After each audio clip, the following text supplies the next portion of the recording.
¿Qué tal? Bienvenidos de nuevo a Primera Edición. Vamos a acercarnos ahora a una asociación que tiene ámbito europeo y pretende difundir, sobre todo, actividades de tipo cultural, deportivo, relacionado con la actividad que se realiza en los distintos países europeos, cercanos, pero muchas veces muy alejados de nosotros. Diana Kuliskowski es la vicepresidenta de la asociación Gant Alcalá. ¿Qué tal? Bienvenida. Buenos días. Muchas gracias por invitarnos.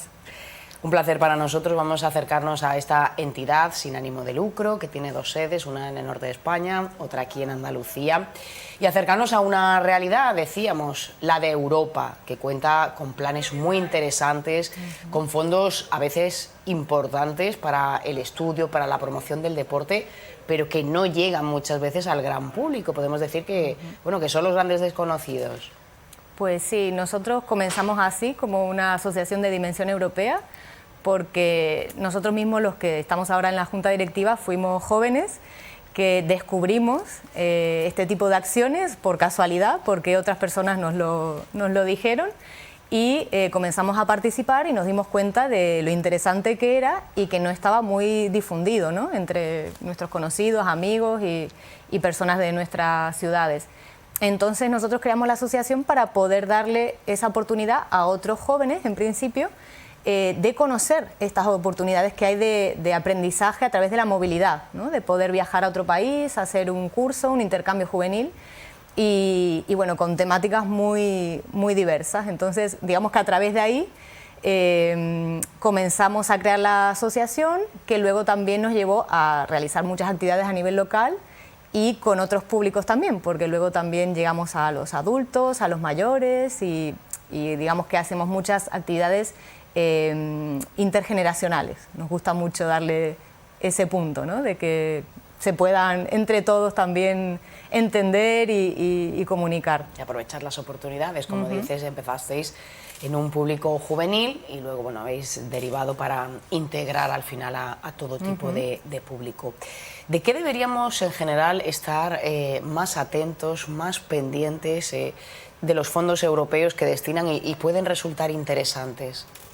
Bueno, pues hay muchas acciones, como te comentaba, ahora el programa Erasmus Plus engloba acciones para todos los públicos, desde la edad infantil o escolar, para los profesores, pero también para estudios superiores, universitarios, formación profesional. Y también está el ámbito de juventud, que es en el que nosotros hemos participado más, donde hay oportunidades de hacer desplazamientos, digamos viajes de corta estancia o a veces de larga estancia, si se trata del Cuerpo Europeo de Solidaridad, que es lo que anteriormente se le llamaba voluntariado europeo. Ajá. Y bueno, hay muchas oportunidades para cada sector.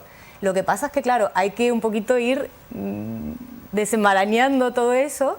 Y para eso estamos asociaciones como nosotros, que queremos traducirlo al final. Traducirlo un poquito y... La burocracia está resultando muy complicada a veces para acceder a estas ayudas, a estos programas. Sí, la verdad es que a veces es complicado que las personas conozcan estos programas y luego una vez que los conocen, pues los formularios que hay que completar, todas las cosas, pues sí que se hacen un poquito tediosos o complicados. Entonces las personas necesitan bastante asesoramiento, bastante apoyo en ese recorrido, porque si no muchas veces comienzas y luego te cansas y lo dejas, te quedas, ¿no?, un poquito ahí en el camino, sí, ¿no? A veces la parte negativa es que tienes que adelantar esos fondos para acceder a un programa, por ejemplo, de estudio.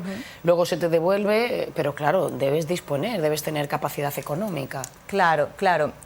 Normalmente se suele subvencionar o cofinanciar gran parte de estos gastos cuando vas a un proyecto donde tienes que comprar unos billetes de avión, de tren, lo que sea, el alojamiento allí, la manutención. Entonces normalmente hay que adelantar aunque sea el dinero para la compra de los billetes y luego una vez que pasa el proyecto, pues ya la organización puede devolver ese dinero a las otras organizaciones que han enviado participantes a ese proyecto. Pero claro, muchas veces estas personas, sobre todo si son jóvenes, no tienen acceso a 200, 300 euros que puede costar un billete a otro país. Entonces, bueno, ahí es donde estamos también un poco queriendo poner luz para que sea más fácil ese acceso a personas también que tienen menos oportunidades y que realmente sea también más igualitaria esa posibilidad de participar, que no se quede solo en personas que tienen siempre más posibilidades, ¿no?, económicas. Sí, que al final no le haría falta acceder a este tipo de ayuda, ¿no? No es que no le haga falta, porque realmente estos cursos y estos intercambios son muy interesantes y muy productivos para quien sea. Sí, pero si tienes capacidad económica te lo puedes pagar al final, puedes ir a otra universidad europea. Claro, lo que pasa es que, por ejemplo, en el ámbito de juventud trabajamos mucho en Erasmus Plus con la educación no formal e informal. Ajá. Entonces son cosas que normalmente no se dan en los centros educativos convencionales. Se hacen pues muchas dinámicas de grupo, muchos debates, reflexiones, presentaciones gráficas, actividades físicas, ¿no?, prácticas. Entonces, eso muchas veces a cualquier persona que pueda estar en una universidad, que pueda estar realizando cualquier estudio o trabajo, le da ya un plus y encima el estar en el extranjero, ¿no?, que ya es una experiencia de por sí muy enriquecedora, pues es que le viene bien a cualquiera. La cosa es que todos puedan acceder. Lo que queremos es que todos, tanto los que puedan tener un mayor nivel adquisitivo para adelantar eso, como los que no. Esa es nuestra idea. En lo deportivo, ¿cómo se fomenta principalmente el talento? Nosotros en nuestro programa de salud y deporte, sobre todo lo que fomentamos mucho es el hacer actividades al aire libre, porque nos parece fundamental el contacto con la naturaleza. Y, bueno, por ejemplo, el senderismo. Fomentamos también, una vez unos jóvenes crearon un proyecto en el que les ayudamos, digamos, a acceder a toda esta financiación y estos pasos que tenían que seguir para hacer algo innovador, como es el korfball, que es un deporte mixto donde se igualan las oportunidades para todos los jugadores. Es un deporte muy original, pero también muy fácil de realizar en distintos entornos. Entonces, bueno, nosotros siempre apostamos también por esas cosas innovadoras que también ayuden a la inclusión social, ¿no? Recientemente, el mes pasado, celebrasteis un encuentro aquí en Marbella, 12 nacionalidades, y teniendo como tema principal la salud mental. Hablamos muchísimo de la necesidad, ¿no?, de incidir, porque hay, bueno, muchas personas que están teniendo serios problemas y sobre todo, ¿no?, en la población más joven. Sí, la verdad es que esa idea surgió después de unos años, sobre todo que yo comencé a dedicarme más a ese ámbito, a nivel terapéutico, a nivel de facilitadora de curso, ¿no?, de crecimiento personal, de gestión del estrés, y nos dimos cuenta que también en el ámbito de la juventud y sobre todo del tercer sector de las organizaciones, pues había mucho estrés, mucho síndrome del trabajador quemado, ¿no?, como se suele decir, o burnout, y después, sobre todo eso, que el estrés ese en los jóvenes crea pues desde ansiedad, depresión, miedos, pensamientos un poco tóxicos, destructivos, ¿no? Y lo que estaba haciendo era mermar la participación de los jóvenes en la sociedad. Entonces, cada vez se les ve menos. Es como que también después de toda esta situación de pandemia se han quedado más hacia adentro, usando las tecnologías y todo, que está genial para ciertos usos, pero claro, ha mermado la interacción entre sus iguales y sobre todo eso, el hecho de poder gestionar sus propias emociones, sus sentimientos. Por eso, con este curso lo que queríamos hacer era facilitar a las personas que trabajan con los jóvenes, que pueden ser monitores de tiempo libre, trabajadores juveniles, facilitadores, que sepan, que tomen conciencia de esta situación que hay, que muchas veces la ignoramos simplemente, ¿no? Y después que reciban unas técnicas, unas herramientas para poder gestionar el estrés y poder conocerse un poquito mejor, para estar también mejor consigo mismos.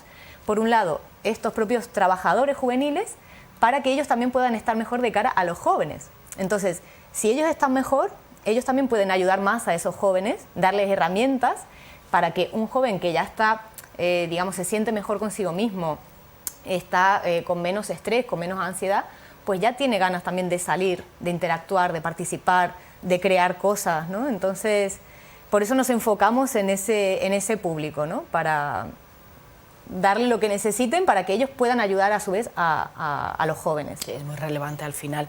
En temas de salud mental, ¿estamos al nivel de Europa más o menos? Bueno, Al final los problemas son comunes. Son los problemas comunes.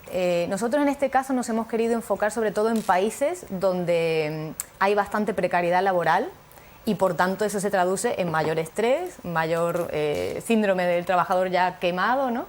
Entonces por eso nos hemos ido un poco a los países del Mediterráneo, países del este de Europa y del noreste. Y es verdad que cuando nos hemos reunido nos hemos dado cuenta de que sí, de que los problemas son muy similares y sobre todo eso, lo que estas personas que trabajan con los jóvenes están viendo, pues es jóvenes que están desanimados, apáticos, que caen en adicciones, en distintas cosas que, bueno, nos llevan a un sinfín de problemas, ¿no? Y todo por eso, por no estar bien consigo mismos, por no saber gestionar esas emociones, ese estrés, que muchas veces incluso en los estudios, ¿no? No hace falta ni estar trabajando, o por el grupo en el que interactúan, ¿no? Entonces, sí, la verdad es que la situación está muy parecida en todos estos países. Importantísimo, por tanto, esta prevención. ¿Cuáles van a ser vuestras futuras acciones? Bueno, pues la idea es seguir, digamos, en este ámbito de la salud mental y bueno, nosotros utilizamos muchas herramientas, como te dije, de educación no formal y también técnicas de mindfulness, utilizamos el método Amaranta, que es donde yo me he especializado más, otras acciones como la biodanza, que es algo también precioso, a través del movimiento, de la danza se puede también, digamos, sanar y expresar muchas cosas que las personas necesitan. Y técnicas también como el teatro del oprimido, donde se ve, digamos, se manifiesta un problema social y las propias personas van poco a poco viendo cómo se puede cambiar, ¿no? Cómo buscarle una solución a eso, a ese conflicto que se ha creado. Entonces, bueno, queremos utilizar estas técnicas en distintos cursos de formación que vayamos a hacer en los próximos años, también llevarlas al público más joven directamente a través de los intercambios juveniles. Y ahora queremos empezar también a hacer algunas acciones en los institutos de aquí de la zona de Marbella, Estepona, para que también los jóvenes nos puedan transmitir directamente qué necesidades tienen en estos aspectos y después también las necesidades de ocio y tiempo libre, que vemos que está muy relacionado. Cuando hay falta de eso, también comienzan los problemas de salud mental. Entonces queremos combinar un poquito esas dos cosas. ¿Cómo pueden acercarse los jóvenes a conoceros, a Gantal Cala? Pues pueden entrar a través de Instagram o de Facebook o de nuestra página web www.gantalcala.org y sí, a través de ahí pues ya pueden contactar con nosotros a través del teléfono o como prefieran. Bueno, pues hemos hablado de esta entidad, iba a decir de reciente creación, ya lleváis unos cuantos añitos, ya también en Andalucía, destinados a la promoción, sobre todo eso, de actividades culturales y educativas en el seno de la Unión Europea. Diana, gracias. Muchísimas gracias a vosotros. Recientemente, bueno, pues hemos tenido acceso a una exposición, la del Hotel El Fuerte, que ha sido producto de los trabajos de remodelación, de la conversión de un hotel de 4 estrellas a 5. Vamos a conocer cuáles han sido las piezas más destacadas, y es que ha habido muchísimas desde el siglo I a.C. hasta el XVIII.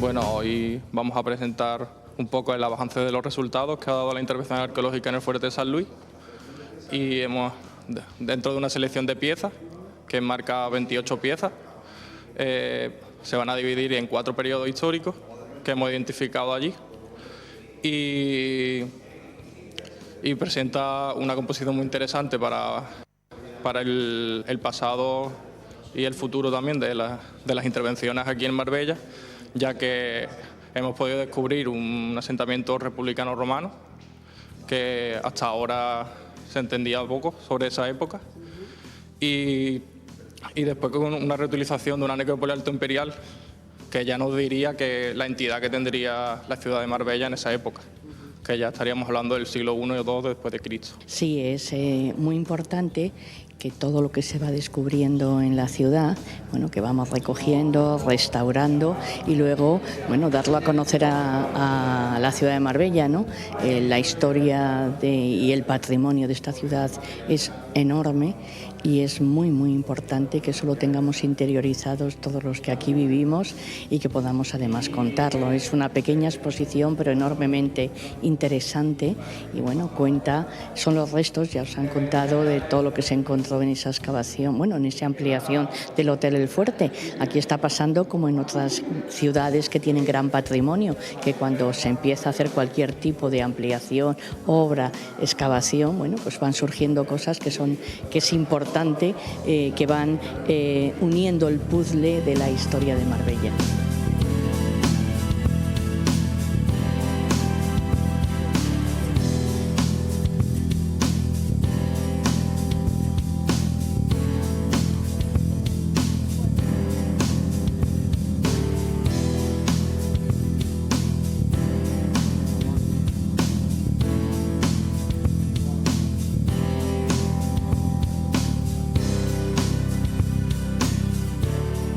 Bueno, la estrella pertenece a un anillo de cornalina, con el entalle todavía por estudiar, y sería con la representación de incisa del dios Mercurio, y creemos que esa pieza vendría probablemente de Oriente, y también nos dice la importancia que tendría el individuo en la sociedad en esa época, en la ciudad de Marbella.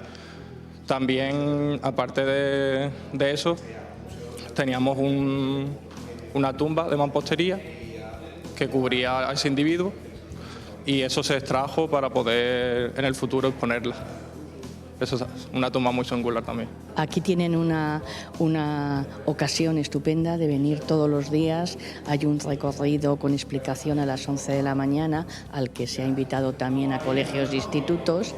Y luego por la tarde, mañana, bueno, el arqueólogo que dirigió toda esa excavación y que hizo los informes pertinentes explicará todo lo que se ha ido encontrando ahí en los diferentes estratos.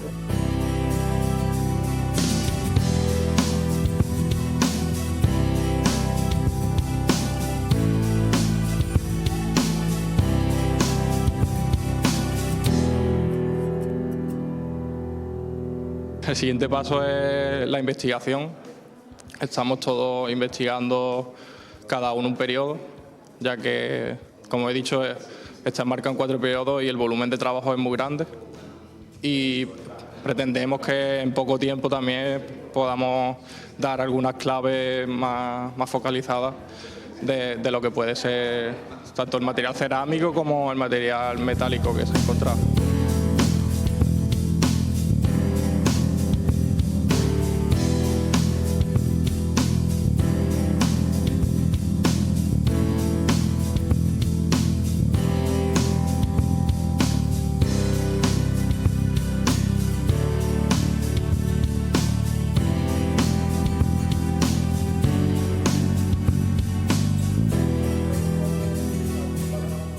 No, estaré yo en representación de mis compañeros y bueno, hablaré un poquito del contexto, de lo que ha sido la excavación durante tanto tiempo y después pues iré pasando por cada pieza para que podamos entender un poco la visión global de lo que sería en esa época, cómo vivirían las personas, cómo se enterrarían también, sus creencias y su modo de vida a partir de las piezas que hay.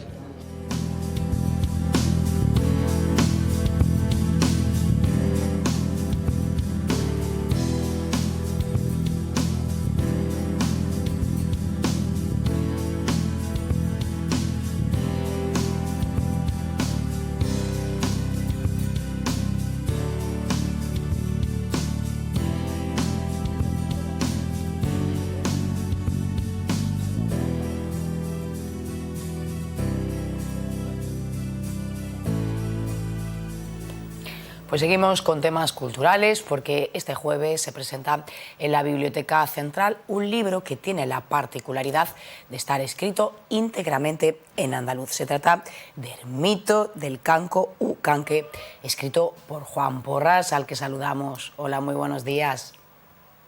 Hola, buenos días, ¿qué tal? ¿Qué tal? ¿Cómo estamos?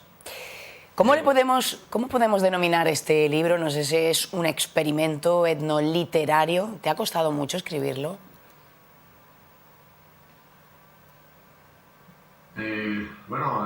Sí, ha costado su tiempo. La parte también de los dibujos a cargo de Lucy Luba, pues también se ha llevado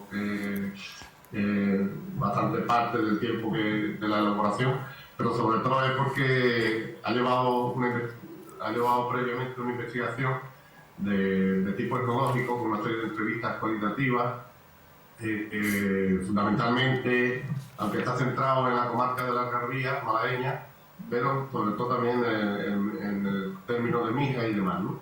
Y entonces, a partir de ahí, de esas entrevistas cuantitativas, yo soy antropólogo social y también preocupado por el tema de la escritura en andaluz, pues ahí lo que se ha realizado es una reelaboración de todos esos datos y la manera de presentarlos es a través de, como expreso muy bien en el libro, como una especie de experimento etnoliterario. Y para devolverle a los informantes, que en un principio pensaba que iban a ser un poco de la comarca esta nuestra, que más o menos la comarca histórica de la Algarvía, que llega incluso hasta Marbella, sin embargo, a devolver todos los datos de una manera novedosa, incorporando dibujos y demás, más que haciendo un típico, los trabajos de los estudios un poco más tochos que solemos hacer los especialistas, ¿no? Y después también una cosa que, como os decía, que pensaba que esto se circunscribía un poco en nuestro entorno de esta zona de Málaga, de la provincia malagueña, y resulta de que con las sucesivas presentaciones que he realizado en todas las provincias andaluzas que he estado ya, en las 8, entonces resulta de que en otras partes de otros pueblos de Andalucía y de otras ciudades, pues también se asusta con el canque, o incluso una versión de el canca, ¿no? Entonces, visto esto, habría que ampliar, o sobre la misma presentación del libro hay que ampliar que podría provenir de algún sustrato, probablemente algún sustrato histórico, cultural, de cuando lo podemos llevar incluso, entiendo yo, hasta el reino nazarí de Granada, de la extensión como mínimo que abarcaba más o menos lo que son actualmente las 3 provincias de Almería, Málaga y Granada. ¿Qué repercusiones ha tenido? Sí, ¿qué repercusiones ha tenido el libro? Y no sé si al final al público le cuesta leerlo, ¿no? Porque es un dialecto, al final, supongo que lo podemos nombrar así, escuchado, ¿no? No escrito. Supongo que sorprenderá bastante su lectura. Sí, eso, bueno, claro, esa parte no he comentado nada, que está escrito en andaluz, porque es la manera en que los informantes y las informantes, es como me lo han ido contando, ¿no? Podríamos decir. Entonces yo también lo que hago es que tengo trabajo dentro del movimiento en defensa de la lengua andaluza, y entonces hay algunas propuestas de escritura, de cómo escribir, pasar escrito el andaluz, y en esto yo defiendo las normas ortográficas por la transcripción del andaluz, que es un sistema en el que está escrito este libro, y que llevamos ya pues, desde finales de mediados de los años 90 trabajando, y aunque todavía no conoce el gran público, pero que sí que se van produciendo algunos libros, artículos, producción literaria y de otro tipo en andaluz, ¿no? En las distintas variantes del andaluz, podríamos decir también, ¿no? Y en este caso, pues sí, quien no conozca el tema del andaluz, quien le llegue de nuevo de la escritura del andaluz, pues la verdad es que le puede parecer chocante o extraño, ¿no? En un principio. Y simplemente decir, como lo explicaré el jueves, que no tiene tanta complicación, sobre todo para gente que es andaloparlante, de la gente que hablamos en andaluz, de que al hablarlo, al leerlo en voz alta, quien, aunque no tenga no se haya enseñado en la manera de escribir y demás, no tenga una preparación ortográfica en la escritura del andaluz, al escucharlo lo va a reconocer perfectamente y le va a ayudar a su lectura, ¿no? Y también dentro, y este trabajo, este libro, del mito del Cancu-Canque, pues, una de las funciones que yo he pretendido y mis compañeros de la CEA, de la Sociedad para el Estudio del Andaluz, hemos pretendido con su publicación, pues ayudar a la dignificación del andaluz, de la lengua andaluza, o dialecto, como le queramos llamar, y que tenga que sea un referente también para la gente que hablamos en andaluz y de que se vea de que no hablamos ni malamente ni nada, simplemente que hablamos en otro registro distinto del estándar castellano, ¿no? Que yo también sé utilizar y que dependiendo del contexto, pues lo hago también, aunque tenga que poner la boca rara y hablar así extrañamente para mi nicho natural de nacimiento. Claro, hablas de esos prejuicios del andaluz, muchos todavía, ¿no? ¿Cuáles son los más destacados, los que nos encontramos a menudo, a diario? Bueno, en el caso yo soy profesor de antropología, doctor de antropología social y profesor de antropología que doy la asignatura Cultura Andaluza allí en la Universidad Pablo Olavide de Sevilla, y yo les pregunto a mis alumnas y alumnos de la asignatura, año tras año, ¿no?, si tienen muchos más profesores o profesoras que hablen como un compañero mío que también habla en andaluz, de esta forma ceísta o ceceante, que mi compañero Agustín Coca, o como hablo yo, si tienen otros muchos más profesores de los que tienen de su carrera, que hablen como nosotros, ¿no?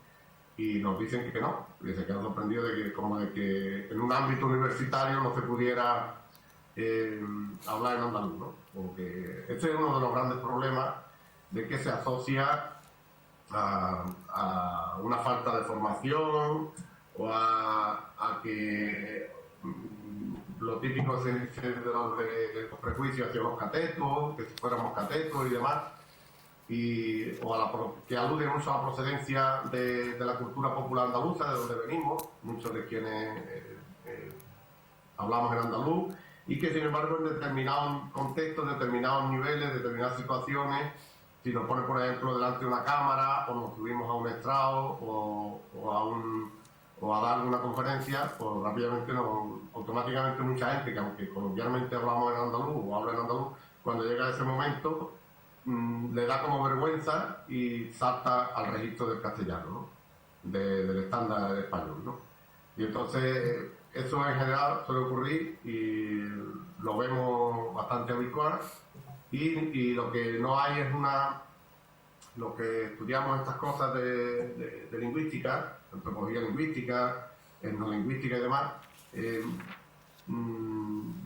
ya sabemos que no hay una justificación de por qué hay que desprestigiar, ni en términos académicos, ni en términos sociales, lo estudia también la sociolingüística, evidentemente, el hecho de que algunas personas hablemos muy bien lo que desde chiquitillos nos ha enseñado nuestra gente, ¿no? Es decir, nuestra familia, que venimos de ahí, no es que hayamos aprendido malamente, ¿no?, sino que simplemente cuando llegamos al sistema educativo nos enseñan otros registros u otras lenguas u otras maneras de hablar, ¿no?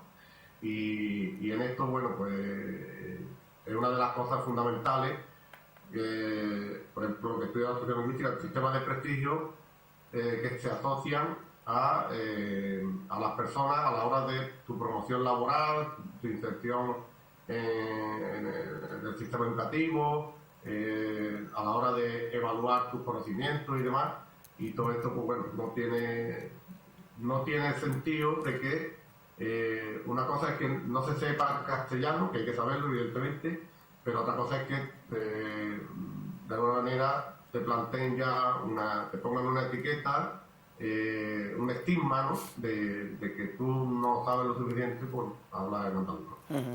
expresar el registro lingüístico andaluz. Claro, es como dices, los andaluces al final no se sienten orgullosos, de alguna manera pues se sienten en desigualdad, ¿no? con respecto pues a otras comunidades, porque al final les hace sentir pues inferiores, ¿no? ¿Esto cómo va a ir evolucionando en el futuro? ¿Esto va a cambiar o será muy difícil?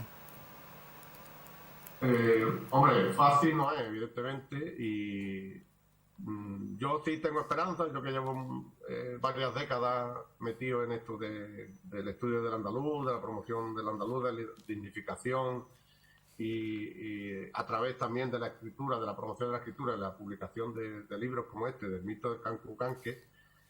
Yo sí veo que cuando empecemos un poco, cuando yo fui uno de los pioneros de nuestra época, porque el andaluz, otros estudios que nos dicen que sí se ha escrito en andaluz, aunque con diversas propuestas ortográficas o de una manera, la mayoría de una manera intuitiva, se ha escrito en andaluz prácticamente libros, sabemos, desde el siglo XVIII para acá, ¿no? Entonces había una especie de literatura, de artículos periodísticos y demás, que en determinado momento algunos autores, muchos en el siglo XIX y principios del siglo XX, que han ido escribiendo cómo hablaban ellos, ellas y sus vecinos, ¿no? Entonces,